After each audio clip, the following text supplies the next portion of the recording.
is. And it wasn't, I couldn't find anything different with what I knew about Ruth. And I'm sure nearly everybody would have read the book of Ruth, right? Yeah. Especially, it's used as an example of how, women.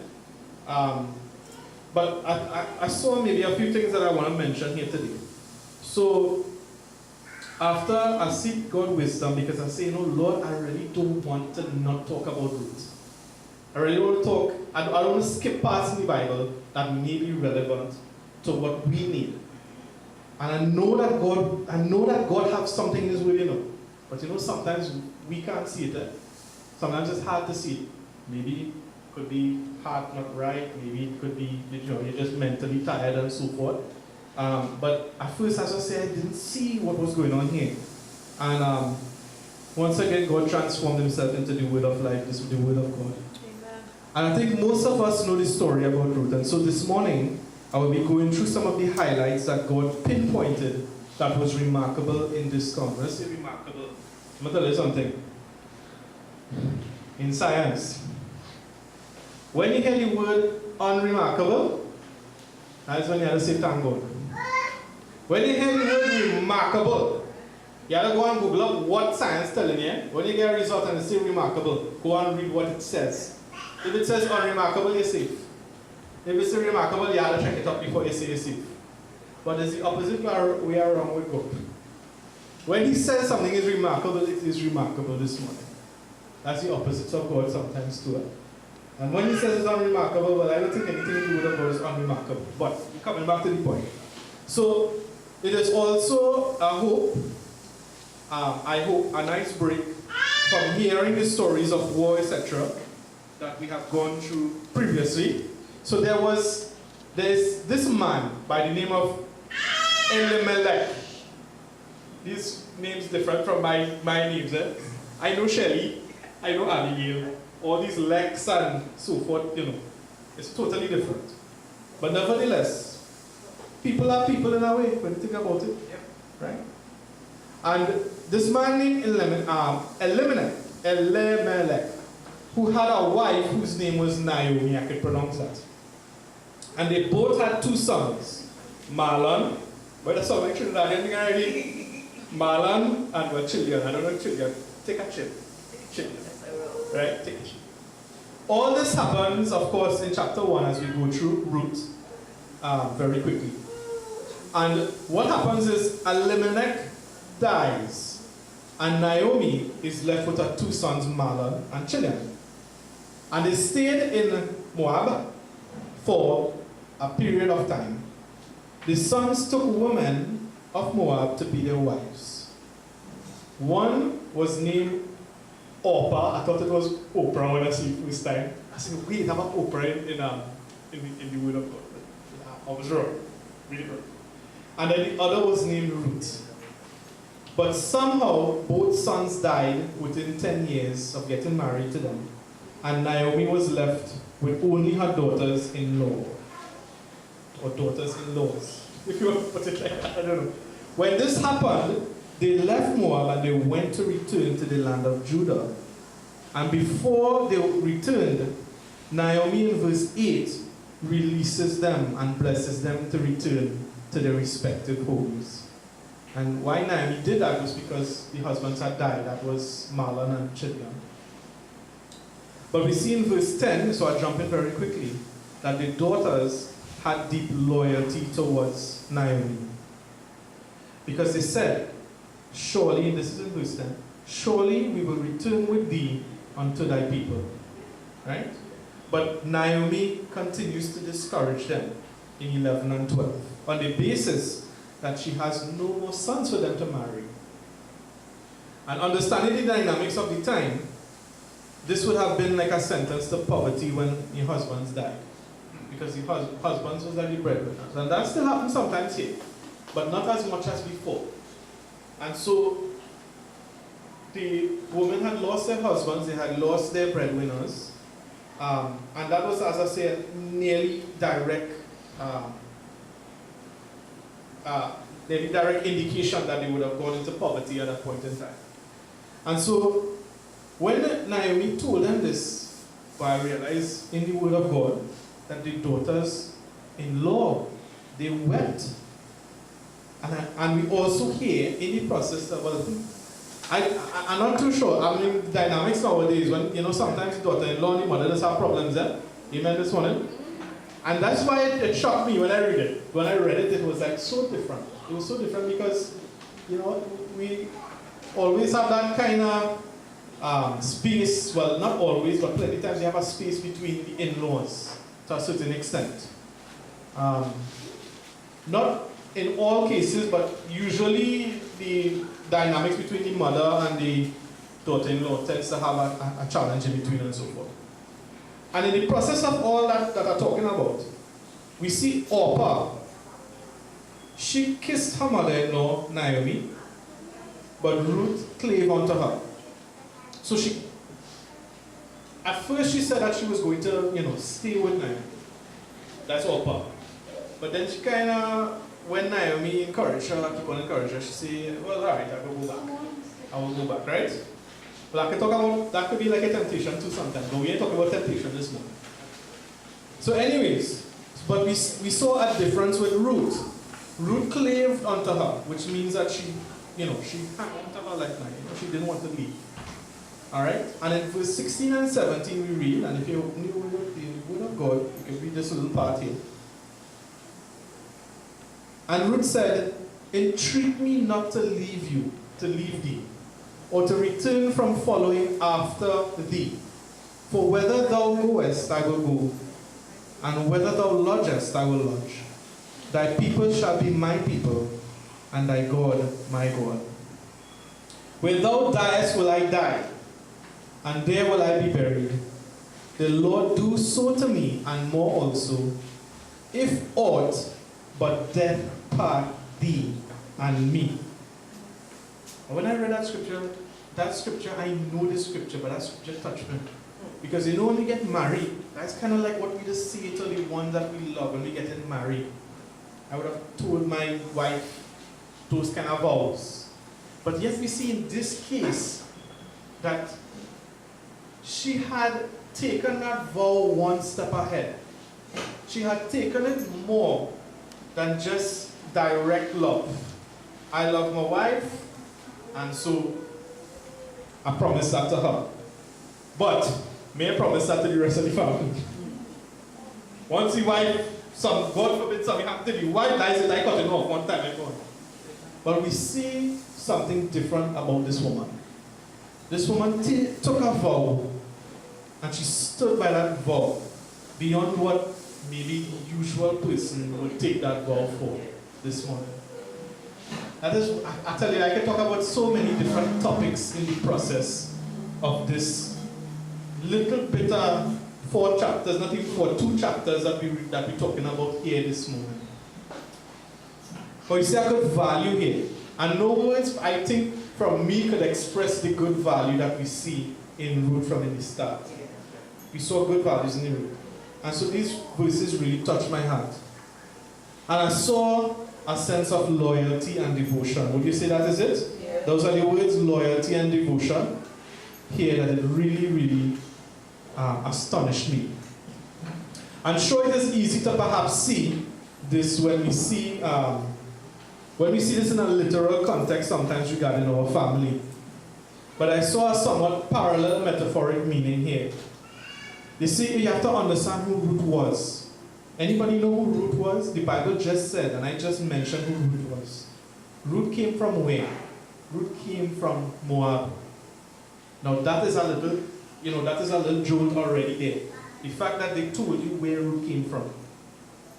And if you recall correctly, the Israelites had dealing with the Moabs before, the Moabites, as they say before. You remember a name called Balak? We would have talked about Balak. We would have talked about, I would have mentioned Baal, which is the god that they serve, Moab. So Ruth came from a different religion. Hear that? Ruth came from a different religion. And Ruth was not considered an Israelite, at least not according to my research of the other people who also documented Ruth. So we have to assume that because she was not an Israelite, she was also serving originally the Moabite gods. So metaphoric conversion was that she was like an unbeliever at first. Wouldn't you say so? Yeah. She was an unbeliever. But yet, the Bible speaks about Ruth. And we see some good qualities here in Ruth. When she married unto the son Naomi, she would have been introduced to a new religion. And she held on to her mother-in-law and the God in which her husband served and also her mother-in-law served. You know, the Bible doesn't say what sort of life that they had. But for someone to hold on to something, it must have been good, even though it was just 10 years. When I say 10 years is a short lifespan to have a husband, I would say. Because usually, in good circumstances, you get married young, you live till you get old, and then death does you part. And usually that's more than 10 years. But I believe that Ruth saw something good in the family dynamics that was there before. For her to decide, here's what I want to stay with you, no mother-in-law. Mother-in-law, I want to stay with you. You know, I want to be loyal to you. So we see that Ruth was once lost, but had been found. But what I realize is that Ruth's life, it was personal. It wasn't that they just found something. Ruth found something. Ruth, I believe, found something. She found something new. She found something more valuable in that family than whatever else was in her past this morning. So my question this morning is this. How valuable do you think Christianity is to your life this morning? How valuable is it to you? And so, she was once a sinner serving another God and not the God of Israel. But we see that God found her through her family this morning. Anybody can say that here this morning about their family? I'll tell you something. God found me through my family this morning. When I think back of everything that has went by, I get lucky. But I get lucky because of God. Because I started off in Christianity. I can't say I had another religion, and so I had it easy. You know why I say I had it easy? You'll say, but you didn't have a choice. It's true. But I'll tell you something, his choice make me land up where we is right now. His choice start that up in the start, you know. Garden of Eden choice. I tell God, I say, God, you could have made me a robot, I wouldn't have mind. If I was a robot, it would be easier for me in this life. I might not even have to die. Because he made my robot and I followed everything he do, I would not die. It is my choice that brings me, humanity's choice that put him away from what God wanted this morning. I never say that, but you see, let me tell you, the things I say now, 5 years ago, I say, but this man, you know. I say, me ain't come back to this church. He telling me not to think. That's what I want to say. I'll be cynical about it. But now, I realize how foolishly intelligent people could be sometimes. Don't get me wrong, me calling nobody foolish here. I just say that if I had followed what God had told me in the first place, I would have been in good order. And sometimes even up to now, if I follow in God's order, I would be in an even better place. You think I just always follow what God say? Even as the pastor, sometimes I miss it, you know. Sometimes I miss the call. But this is what I was reminded of with Ruth. Totally necessarily different from what we normally speak about with Ruth. So I saw that I saw that God worked through to her. It would have been directly, but it would also have been through family. And as I said, for me, he worked through my family. Even from the start, from mom and dad, when they used to carry me to my arrow. And I remember some of the services. I can't remember the songs, I was so young I couldn't remember it. But you know, it was dealt, the cards were dealt early for me. And I was comparing that to someone who I do not know, which is a person who had had a different religion before. Because I could only imagine what knowledge that person had before. And then when they come to Christianity, Christianity might tell them a totally different thing. And they're not sure. But the difference is, when God intervenes, you can really make the choice that you have to make this morning. And I believe that God had already seen Ruth. Even though Ruth was not an Israelite, God had already seen her heart. God had already planned for her. And she didn't seem to have really put on a fight, really. She went with what God was giving her. You realize that? She went through with what God was giving her. Sometimes, as I say, God will give you riches one shot, you know. And you say, but like, I'm not serving a God that could give me so and so. And, you know, you get upset about it. But we have to learn from something from Ruth here this morning. So, we see that Ruth made good decisions. And this morning, as I say, I might be a little bit different this morning, but it is something important, even though you may know the story of Ruth. Ruth could have done like Orpah. She was given the freedom to go back. She was given the freedom to go back to her gods. Let me tell you something. Can you imagine how Ruth would have been treated if she went back? She would have been treated like a queen, I believe. Because that would have signified that she would have said no to our God, the God that we serve, the real God. And she would have gone back serving Baal or whatever his name was. So they would have seen it as a really, really good thing. And boy, she would have given back all she friends. She might have given back all she family who vexed with she. She might have given back the riches that she probably even never had while serving our God. Different riches, different whatever it is, she might have, I know that she would have gotten back a lot more. But Ruth decided, hear what now? Loyalty was more important. My vow was more important. My promise was more important. My God that I have learned about was more important this morning than all those things. Friends, who don't like love and who don't like friends this morning? Oh gosh, that is be so nice when somebody recognizes you a little bit. Say, boy, I missed you. I didn't see you when we was lying in here. You know, love, that love, we all want that. But did you see Ruth in that regard? That Ruth gave up all that to take care of her mother-in-law. You know, I was trying to think of a story where I know that a daughter-in-law took care of the mother-in-law that way. I couldn't find any. I couldn't think of any. Not that there isn't, but I couldn't think of any in my knowledge, my limited knowledge that I have. So she was given the freedom to go back, but Ruth was different. Ruth showed faithfulness beyond measure. She showed loyalty. She displayed honor by remaining with Naomi. And I know I have spoken about loyalty before from the standpoint of love. When someone truly loves something, it is possible that it can create that loyalty that knows no bounds. But God was showing me that whilst there was love, there was a missing word in between. Ruth had been through the loss of her husband as well. She didn't have a good life. But Naomi, her mother-in-law, she had been through 3 losses this morning. You say, well, what does that mean? Remember, Naomi lost husband, breadwinner. Thank God she had the 2 sons, so she could afford back on the 2. And then she lost her 2 sons. One shot. Instant, well, when I say instant poverty after that. Because you have to consider the fact now, Naomi is older than Ruth is. She would have been, of a harder age maybe to work and so forth.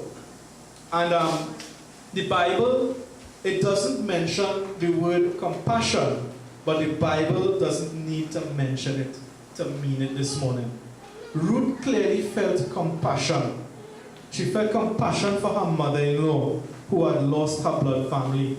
And when I think about compassion this morning, I think about this month that we're going to go through, this month that we're going to go through.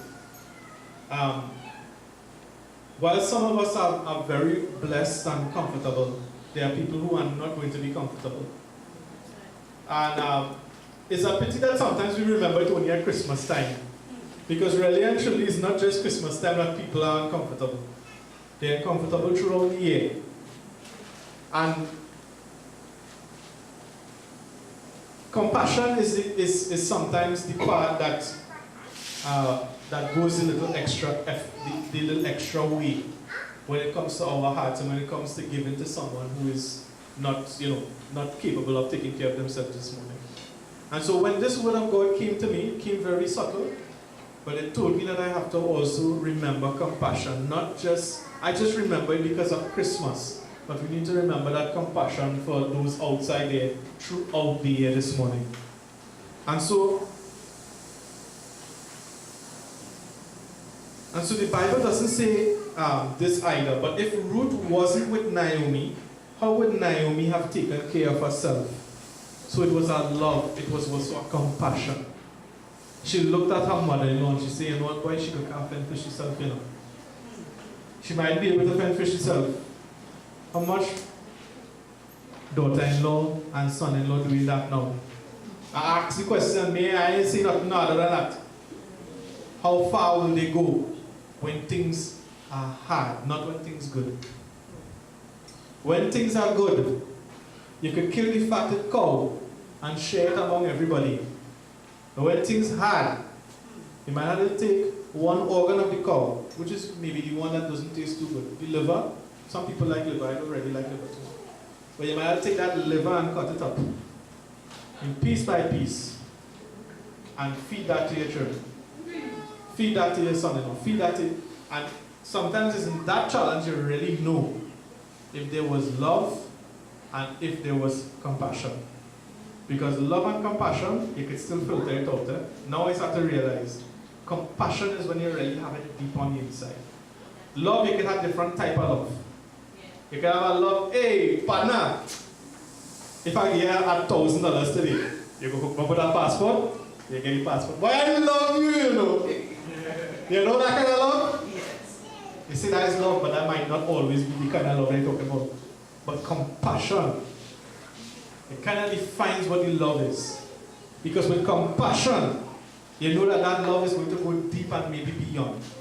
You may not know the answer to what it is, but you know that the love that is there, that compassion that is there, will supply a need that you didn't have before. And this is what I was seeing. Because as I say, we're going through the Christmas season as well too. So I want you to also pray for those who do not have as well this morning. Pray for them who do not have. Because we're going next week, as I say, next Sunday, we're going to have a nice meal. And thank God we can have that nice meal. Thank God we can afford to have that nice meal as well too. But there's those outside there that doesn't have that opportunity. They may have made bad decisions for themselves. But in the process of that, I realized that even I can be too judgmental on everybody's life. Because sometimes you make a bad decision to realize that God is in control of your life too sometimes.